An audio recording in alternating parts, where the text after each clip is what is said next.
थे तुम?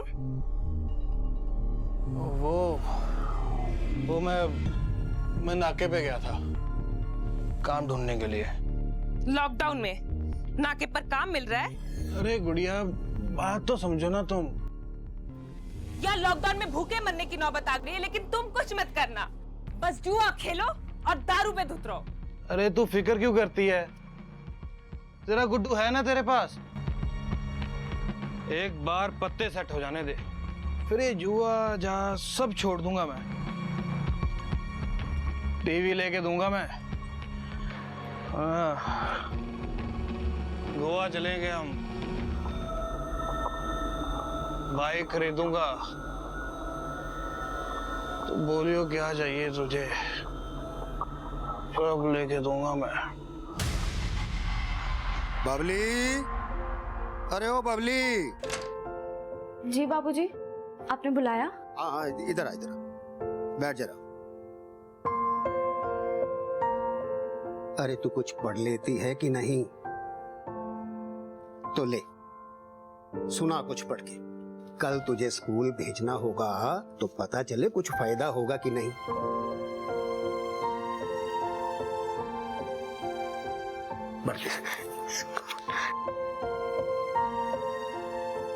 वर्तमान में कलयुग है, इसमें अधर्म बढ़ चुका है।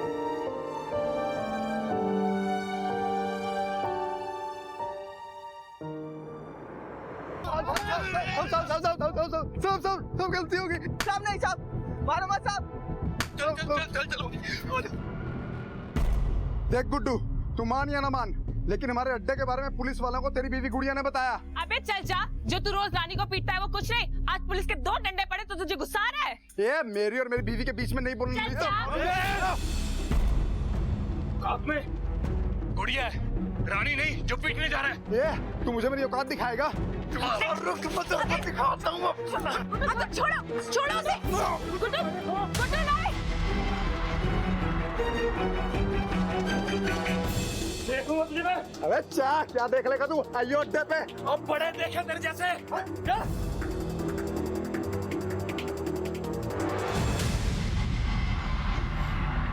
यार तुम इन सबसे दूर ही रह। मैं दूर ही रहती हूँ। अगर तुम जानती हो कि अगर किसी को पता चला तो क्या होगा? उस अतुल को क्या लगता है, अगर रानी को मारता है तो क्या मुझे भी मारेगा? अतुल को छोड़ो, तुम सच बताओ कि पुलिस को जुए के बारे में किसने बताया था? अच्छा, तो तुम भी अब अतुल की जैसे बातें करो कि मैंने बताया था। ठीक है, फिर जाओ, उसी के पास जाओ ना। तो क्या करूं मैं? घर पे बैठा रहूं तुम्हारे साथ? एक समय था गुड्डू, जब तुम मेरे साथ घर बैठने के लिए मरे जाते। हमेशा एक जैसा नहीं रहता आदमी। बदल तो तुम गए हो, और तुम्हें बदलना भी था। आखिर अतुल के जैसा दोस्त जो मिल गया तुम्हें, एक दिन उसके जैसे मुझ पे हाथ भी उठाते रहा, रही गई कसर भी पूरी। सर दुश्मनी का तो पता लगा रही हैं, लेकिन छानबीन करने पे इतना पता चला है इसकी एक बीवी थी जिसने इसको छोड़कर किसी और से शादी कर ली थी, और उसको ढूंढने के लिए आदमी लगा दिए हैं। ठीक है, ढूंढो उसे। वो साथ साथ इस लड़की बबली के बारे में भी पता करो, कहाँ से आई थी, कहाँ को गई होगी, एरिया में किसी ने उसे आते जाते देखा होगा। इस तरह एक 16-17 साल की लड़की हवा में गायब तो नहीं हो सकती ना? यस।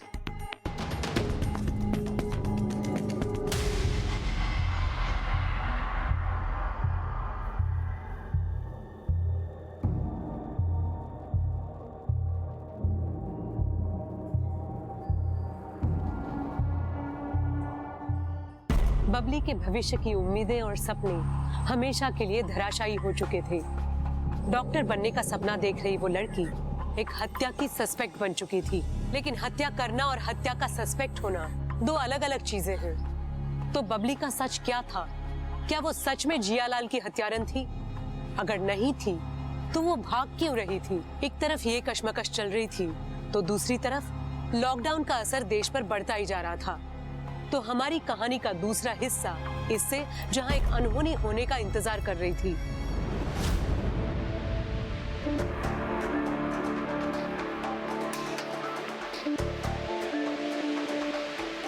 यहाँ के बारे में तो किसी को नहीं पता ना। यार वो अतुल कहाँ रह गया? फोन कर उसको। नेटवर्क भी ना यार। सर, माइग्रेंट वर्कर था जे अतुल और लॉकडाउन की वजह से बेरोजगार था। यह रही इसकी पोस्टमार्टम रिपोर्ट। उसकी मौत गला कटने की वजह से ही हुई है और किलर ने उसके मर्डर को सुसाइड दिखाने की कोशिश की है। मौत रात को करीब 12 और कल रात भी ये अपने उन्हीं 3 दोस्तों नीरज, जीवन और गुड्डू के साथ जुआ खेल रहा था, जिनको इसकी लाश सुबह पेड़ से लटकी हुई मिली है। और गांव के कुछ लोगों ने इन तीनों को रात को इकट्ठे घर जाते हुए भी देखा है। सिंह, कहीं ऐसा तो नहीं दोस्तों में जुआ खेलते हुए आपस में झगड़ा हो गया हो और इन तीनों ने अतुल को मारकर पेड़ से लटका दिया और फिर सुसाइड दिखाने की कोशिश की हो और फिर अगली सुबह इन्हीं तीनों ने लाश को ढूंढकर हमारे सामने इनोसेंट बनने का नाटक कर रहा हूं। सर, डाउट तो मुझे भी यही है, लेकिन बॉडी पे गले के कट के अलावा और कोई भी मार्क नहीं है जो मरने से पहले किसी स्ट्रगल को इंडिकेट करता हो। गला काटकर किसी को भी 2 तरीकों से मारा जा सकता है। एक तो वार करने वाला ऐसे, अगर सामने से कोई वार करता है तो घाव का निशान सीधी लाइन में होगा। वहीं अगर वार अगर पीछे से करेगा तो घाव एक तरफ से दूसरी तरफ होगा, राइट? और यही घाव अगर कोई राइट हैंडेड किलर करता है तो आपके लेफ्ट हैंड से राइट हैंड की तरफ नीचे की ओर स्लोप बनाता है। और यही अगर कोई लेफ्ट हैंड से वार करेगा तो राइट हैंड की तरफ से लेफ्ट की तरफ नीचे की तरफ स्लोप बनाएगा। करेक्ट? अब एक चीज और दिखाता हूं मैं तुम्हें।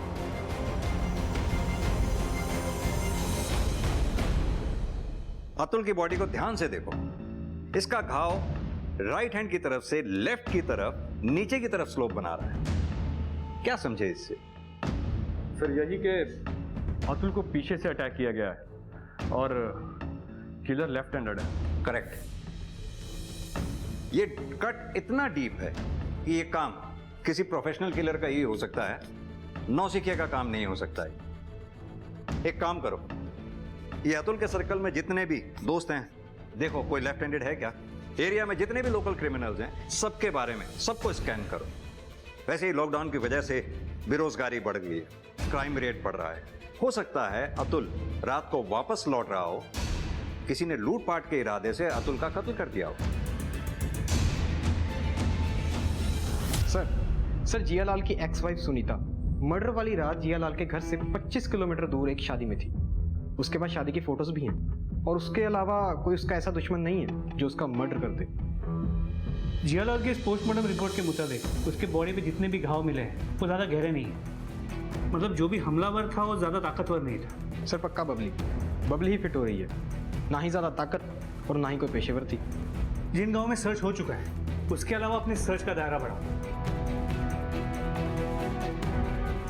एक 16-17 साल की लड़की अकेले कितना दूर जा पाई? ये मेरा ब्रेड, मेरा ये, समझ नहीं आता तुझे? तेरा कहने से तेरा मेरा ब्रेड है, दे दे। तेरी तेरे को समझ नहीं आता? ये मेरा ब्रेड है और ये मेरी कहने से ना मेरी हो जाएगी, समझी तू? क्या हुआ? अब नहीं लेगी अपनी ब्रेड? हाँ, लेना नहीं लेगी अपना ब्रेड? हाँ, काट के फेंक दूंगी तुझे, मार डालूंगी।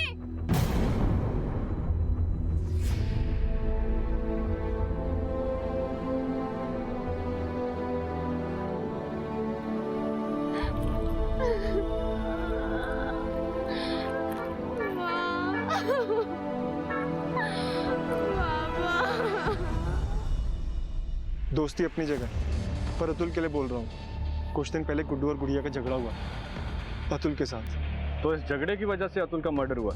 क्या कह सकते हैं साहब, अतुल आदमी ऐसा था, हर दूसरे दिन किसी ना किसी के साथ झगड़ा। अब किस झगड़े की वजह से ये सब हुआ, क्या कह सकते हैं? किस हाथ का ज्यादा इस्तेमाल करते हो, दाएं या बाएं? बाएं हाथ का साहब, क्यों? जी सर। आप पहले मुंह रखिए अपना। हाँ, अब बोलिए। सर, वो हम दोनों गुस्से में थे, औरतों ने भड़का दिया था हमें। वरना हम दोनों बहुत अच्छे दोस्त हैं। आप नीरज से पूछिए ना।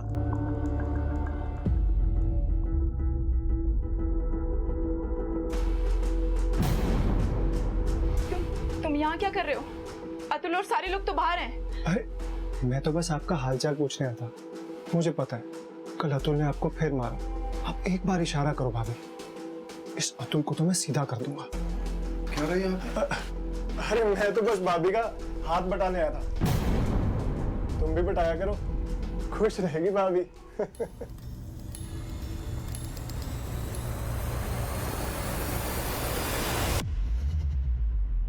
वो सब मेरा और मेरे पति गुड्डू का झगड़ा हुआ था अतुल से। वो कुछ ज्यादा ही बोल रहा था और मुझे तो मारने के लिए भी दौड़ा था, क्योंकि साहब वो हम औरतों ने बता दिया था पुलिस को हमारे पतियों के जुए के बारे में। सर, लॉकडाउन की वजह से अतुल के पास कोई काम नहीं था, इसलिए उसने लोगों से कर्जा लेना शुरू कर दिया था। लेकिन इतना कर्जा भी नहीं लिया था कि कोई उसे मार देता। जिन जिन लोगों से भी अतुल ने कर्जा लिया था उन सबके नाम चाहिए होंगे। मुझे तो पता भी नहीं है कि उसने किस किस के साथ उधारी की हुई थी। तुम्हारे पति का दोस्त है नीरज, सुना है तुम्हारे बहुत करीब है वो। सर, मेरी तरफ से ऐसा कुछ भी नहीं है, वो ही बस मेरे पीछे पड़ा हुआ था। मैं तो अतुल के साथ बहुत खुश थी। अतुल तुम्हारे साथ मारपीट करता था उसके बावजूद? सर, अतुल ऐसा पहले बिल्कुल भी नहीं था। लॉकडाउन लगने के बाद काम नहीं होने की वजह से वो चिड़चिड़ा हो गया था। जैसे ही काम शुरू होता वो फिर से पहले जैसा हो जाता। सर, फिर भी मारपीट तो वो करता ही था तुम्हारे साथ। जाहिर सी बात है गुस्सा भी आता ही होगा। बहुत गुस्सा आता था, लेकिन अच्छे दिनों में वो मुझे प्यार भी करता था और बुरे दिनों में मुझ पे हाथ भी उठा देता था। लेकिन इसका मतलब ये नहीं है कि मैं उसे मरवा दूंगी।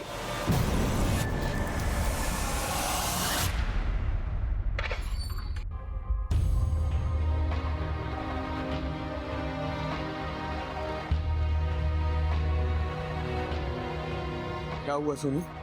रवि, ये मोहल्ला ठीक नहीं है हमारे रहने के लिए, कहीं और चलते हैं। कहाँ जाएंगे और क्यों जाएंगे? रवि, तुम समझ नहीं रहे हो। मैं सब समझता हूँ, लेकिन ऐसे लॉकडाउन में हम जाएंगे कहाँ? तुम तो जानती हो कि लॉकडाउन के बाद मुझे ऐसे ही वापस जाना पड़ेगा। तुम क्या चाहती हो कि ये जो थोड़ा सा टाइम हमें एक दूसरे के लिए मिला है, हम ऐसे ही इधर उधर भागने और घर ढूंढने में खराब कर दें?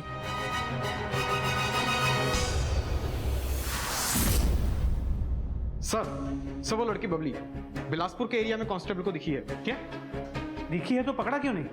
सर, कांस्टेबल रात को गश्त पे था। पहले तो वो नशेड़ियों को भगा रहा था। जब तक वो बबली को पहचानता, बबली अंधेरे का फायदा उठाकर निकल चुकी थी। अकेली थी? जी सर, कांस्टेबल का कहना है कि बहुत ही बुरी हालत में थी, भिखारन बनी घूम रही थी। एक काम करो, बिलासपुर एरिया और उसके आसपास के एरिया को अच्छे से चेक करो। समझ में नहीं आ रहा इस लड़की के साथ ऐसा क्या हुआ है जो इस हालत में पहुंच गई है। मैंने उसके तीनों दोस्तों की बैकग्राउंड को चेक किया है और गुड्डू के बारे में कुछ अजीब है सर। क्या अजीब? पिछले 6 महीने तक गुड्डू और उसकी वाइफ गुड़िया इस मोहल्ले में नहीं रहते थे और उनकी पिछली जिंदगी के बारे में किसी को भी कुछ पता नहीं है। और इस गुड्डू का अतुल से झगड़ा भी हुआ था। गुड्डू हमसे कुछ छुपा रहा है। हो सकता है ये गुड्डू क्रिमिनल हो और छुपने के लिए यहाँ आया हुआ हो। सिंह, एक काम करो, हिस्ट्री शीट चेक करो। अगर ये गुड्डू क्रिमिनल होगा तो इसका पुलिस फाइल में जरूर नाम दर्ज होगा। सर, लाहौर गेट थाने से एक लड़की का फोटो आया है, एक मर्डर केस में सस्पेक्ट है।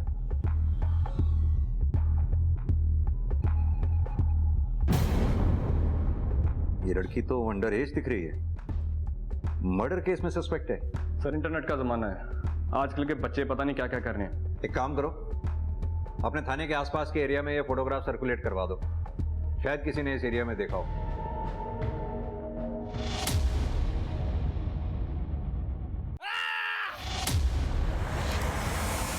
क्या हुआ? ये आवाज कैसी आई? कहाँ से आवाज आई? कहाँ से आई आवाज? पता नहीं, मैं तो लगा वहाँ दूर से आई। वो खेतों से आई आवाज। गुड्डू किधर है? गुड्डू! गुड्डू! चल! गुड्डू! ये गुड्डू और अतुल दोनों हाइट में काफी अच्छे थे और गुड्डू के पेट पे जिस तरह से वार किया गया है उसका घाव नीचे से हल्का सा ऊपर की तरफ जाता हुआ है, यानी कि कातिल गुड्डू और अतुल से हाइट में काफी छोटा था, करीब 5 फुट के आसपास रहा होगा।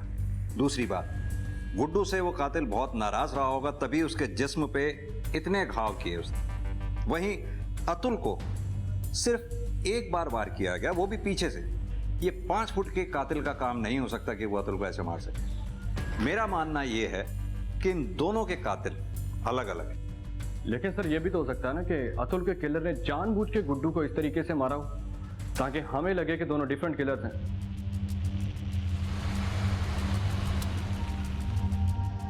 अब तो बात कर सकते हो ना तुम, प्रीति?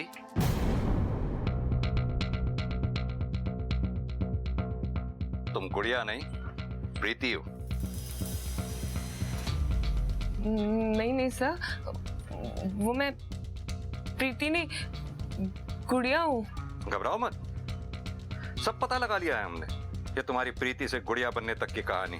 अब तुम हमें सीधी तरह से ये बताओ कि गुड्डू के मर्डर से क्या कनेक्शन है तुम्हारा? सर थाने लेके चलते हैं इसे, वहीं बोलेगी। नहीं सर, मैं सब बताती हूँ। मेरी शादी कहीं और हुई थी, लेकिन मैं उस शादी से खुश नहीं थी क्योंकि मैं गुड्डू को पसंद करती थी। इसलिए शादी की पहली रात मैं अपने ससुराल से भाग गई।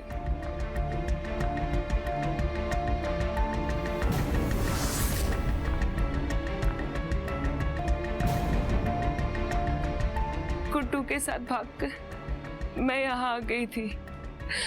गुड्डू के बारे में मेरे घर या मेरे ससुराल में किसी को भी कुछ नहीं पता, और अपनी पहचान छुपाने के लिए मैंने अपना नाम प्रीति से गुड़िया रख लिया। अपनी ससुराल और मायके वालों का दोनों का एड्रेस दो। बस वहाँ का एड्रेस क्यों चाहिए आपको? हो सकता है तुम्हारे ससुराल वाले या मैके वालों को तुम दोनों की पोजीशन का पता चल गया हो और गुड्डू का मर्डर कर दिया हो उन्होंने खुंदक में। नहीं सर, उन्हें कैसे पता चलेगा कि हम यहाँ थे? तुम बस सीधी तरह से अपने ससुराल और मैके का एड्रेस दो, बाकी पता लगाना हमारा काम है।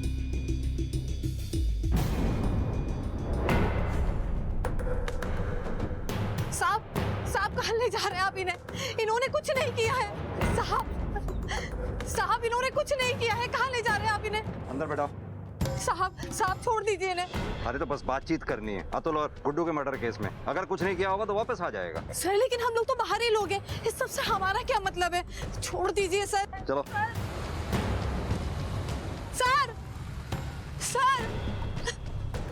सर छोड़ दीजिए।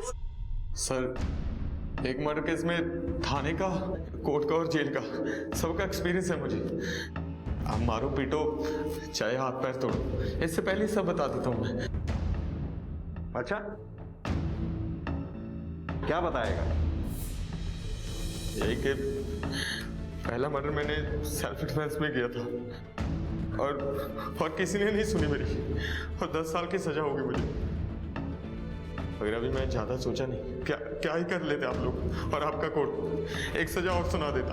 अच्छा ज्यादा बेचारा बनने की कोशिश मत कर, सीधी तरह से ये बता अतुल को तू नहीं मारा है ना? मारा है साहब। दोबारा मौका मिला तो तूने गुड्डू को मारकर अपनी गलती सुधार ली। गलती तो सुधारनी थी सर, मगर क्या सुधारता, उससे पहले किसी ने मेरा काम कर दिया। अपने करतूतों का बोझ किसी और के कंधों पर मत डाल, सीधी तरह से बता सच क्या है? साहब मैंने गुड्डू को नहीं मारा, आप चाहे सोने से पूछ लें। जब गुड्डू का मर्डर हुआ मैं तो घर में सो रहा था। इसकी गवाही तो मोहल्ले वाले भी दे देंगे। साहब अगर मैं गुड्डू को मारता ना तो वो इतना चीख चला ना पाता और उसके गले से चूं ना निकलती। तो गुड्डू को मारना क्यों चाहता था? ऐसे में एक मर्डर की सजा काट ही रहा था, एक ही और काट लेता तो क्या हो जाता। तूने कहा तेरा टारगेट गुड्डू था, बिना वजह कोई किसी को टारगेट नहीं बनाता। सीधी तरह से ये बता कि गुड्डू को तेरा टारगेट बनाया किसने था? मुझे उसकी शक्ल पसंद नहीं थी सर। मुझे तेरी ये वजह पसंद नहीं आई। और सुन, जिसको भी तू ये बचा रहा है ना खलनायक बनकर, ज्यादा दिन बच नहीं पाएगा वो, पता तो हम लगा ही लेंगे, समझा?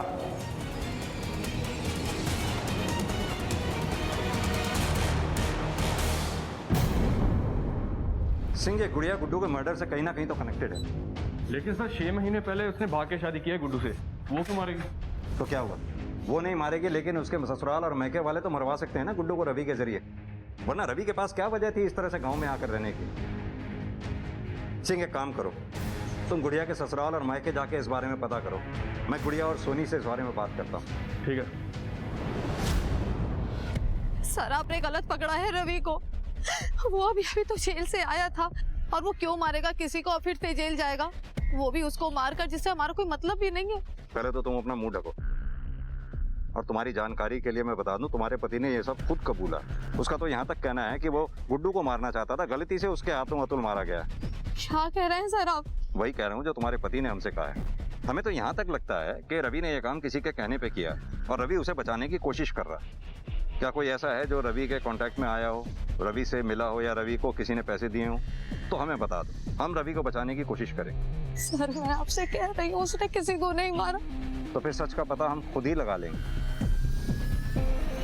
और शुरुआत करेंगे तुम्हारी। आप क्यों पूछ रहे हैं? वो हम बताते हैं। आप ये बताइए कि आपने प्रीति की शादी कहाँ की थी? मैंने नहीं की थी साहब, उसके पापा ने की थी, पड़ोस के गांव में, एक अधेड़ उम्र के आदमी के साथ, जो करीबन 20 साल बड़ा था। 20 साल बड़े आदमी से? क्यों? क्योंकि साहब उसने प्रीति से शादी करने के लिए पैसे दिए थे, और उन पैसों को लेकर भाग गया मेरा आदमी। चलो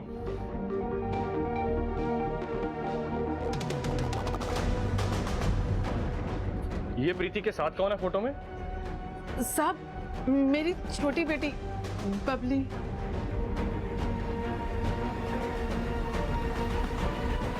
सर मैंने तो पैसे दिए थे प्रीति के परिवार को उससे शादी करने के लिए,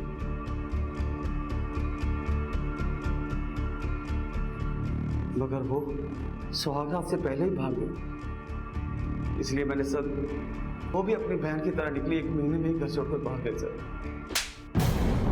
दोनों लड़कियां तेरी हैवानियत की वजह से क्या भागी? तूने उनके माँ बाप को परेशान करना शुरू कर दिया, क्योंकि तेरी हवस तेरे काबू में नहीं थी। सर मैंने तो उनसे पैसे लेने थे। इस पे पॉक्सो और रेप का चार्ज लगाओ, बेल पे बाहर नहीं आना चाहिए। लेके जाओ उसे। सर माफ कर दो सर, प्लीज प्लीज हमें माफ कर दो सर। सर कुमार, हम बबली की बहन प्रीति से बात करनी होगी। मे भी हम जितना सोच रहे थे उससे कहीं ज्यादा ये दोनों बहनें इस मर्डर से कनेक्टेड हैं।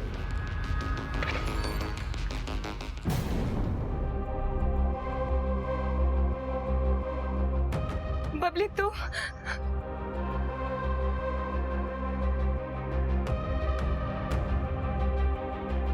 यहाँ कैसे आई? हाँ, आजा अंदर आजा। कैसी है तू? और माँ बाबा कैसे हैं? तू कुछ बोल क्यों नहीं रही है बबली? तू बबली, अगर ऐसे लड़ाई झगड़ा करोगी, ऐसे बर्ताव करोगी, तो बाहर नहीं जा पाओगे। तुम्हें यहां से बाहर मैं ही भेज सकता हूं, तब जब तुम मेरे कुछ सवालों का जवाब दोगी। बबली, क्या तुमने अपनी बहन के पति गुड्डू को मारा और अपनी बहन प्रीति को मारने की भी कोशिश की? हाँ,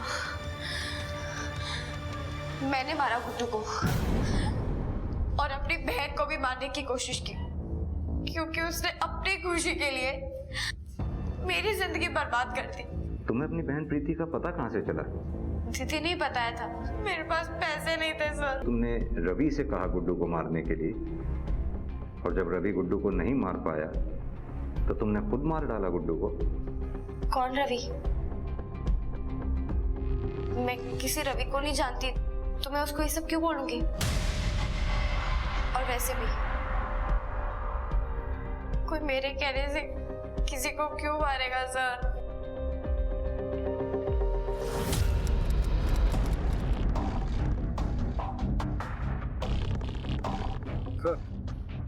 बबली को जुवेनाइल होम और रवि को वापस जेल भेज दिया उसकी पैरोल को रद्द करके। अब इस केस में चार्जशीट फाइल कर देंगे? सिंह, चार्जशीट तो फाइल कर ही देंगे, लेकिन अभी तक हम ये पता नहीं लगा पाए कि रवि गुड्डू को मारना क्यों चाहता था।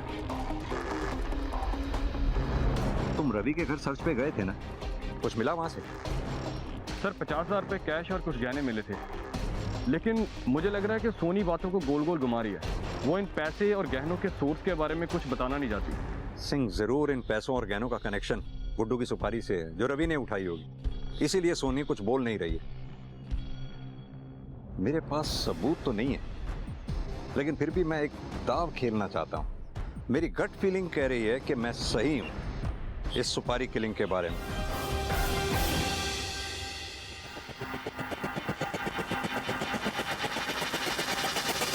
आपने मुझे यहाँ क्यों बुलाया? मैं तो आपको पहले ही सब कुछ बता चुकी हूँ। सब कुछ कहाँ बताया तुमने?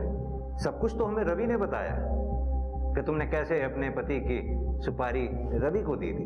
साहब, मैं क्यों अपने पति को मारने की सुपारी दूंगी? वो रवि झूठ बोल रहा है। झूठ रवि नहीं, झूठ तुम बोल रही हो, क्योंकि तुमने रवि पे भरोसा किया। तुम चाहती थी कि वो जबान ना खोले, लेकिन तुम ये भूल गए कि रवि एक शातिर क्रिमिनल है। जैसे ही उसने कम सजा की बात सुनी, उसने हमें रिटर्न में स्टेटमेंट दे दी कि कैसे तुमने अपने पति गुड्डू को मारने की सुपारी रवि को दी थी। पर रवि ऐसा कैसे कर सकता है? उसने मुझसे वादा किया था कि सोनी का ख्याल मैं रखूंगी और वो अपना मुंह कभी नहीं खोलेगा।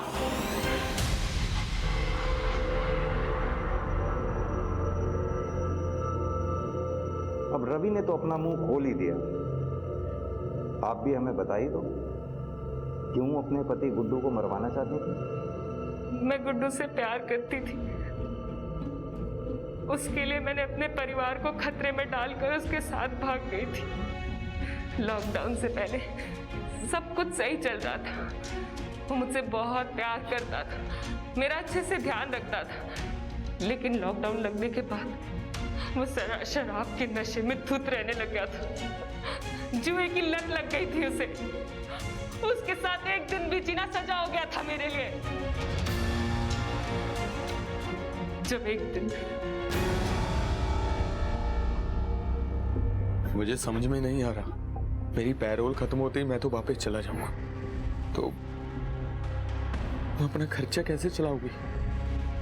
पैरोल खत्म होने में अभी समय है रवि, कुछ ना कुछ कर लेंगे।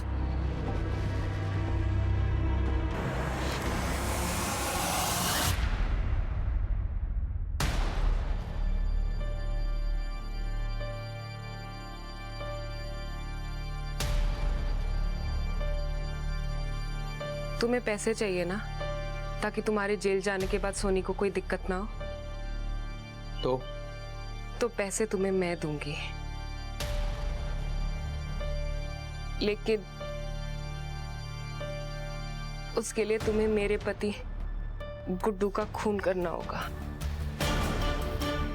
मेरी माँ ने मुझे जिस नर्क में ढकेला था, उस नर्क से बाहर निकलकर मैं खुद दूसरे नर्क में गुड्डू के साथ फंस गई थी। तुम्हारी माँ ने तुम्हें नर्क में ठोका? मेरी माँ ने मुझे बेचा था मानिक को पैसों के लिए। माताजी, सालों से लोगों के ताने सुन रही हूँ कि बेटा नहीं है मेरे पास। बहुत कोशिश करी मैंने, लेकिन बेटा नहीं हो सका। कैसे भी करके मुझे बेटा दिलवा दीजिए। बेटा भी हो जाएगा, लेकिन उसके लिए बहुत बड़ी पूजा करनी होगी। आप जो कहेंगे सब कुछ करूंगी, मुझे बस बेटा दिलवा दीजिए। मुझे सिर्फ बेटा चाहिए।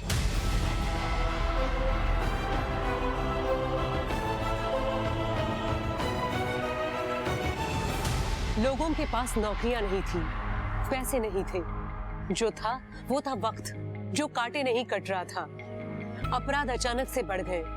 घरेलू हिंसा, चोरी, अवैध विवाह, ऐसे अपराधों की सूची अंतहीन थी, जिन्हें लोगों ने अवसाद में आकर अंजाम दिया। ऐसे लोगों की पेशेवर मदद का कोई प्रबंध नहीं था।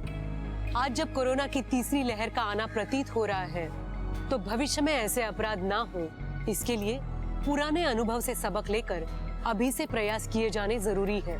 इसी के साथ मैं सोनाली कुलकर्णी आपसे विदा लेती हूँ। फिर होगी आपसे मुलाकात एक ऐसे ही चौंका देने वाले एपिसोड के साथ क्राइम पेट्रोल सतर्क में। तब तक अपना और अपने घर वालों का ख्याल रखिए। आप जानते हैं हम सब एक मुश्किल दौर से गुजर रहे हैं। कृपया मास्क पहने, सैनिटाइजर का इस्तेमाल करें और सोशल डिस्टेंसिंग ध्यान में रखें। देखते रहिए क्राइम पेट्रोल सतर्क। जय हिंद।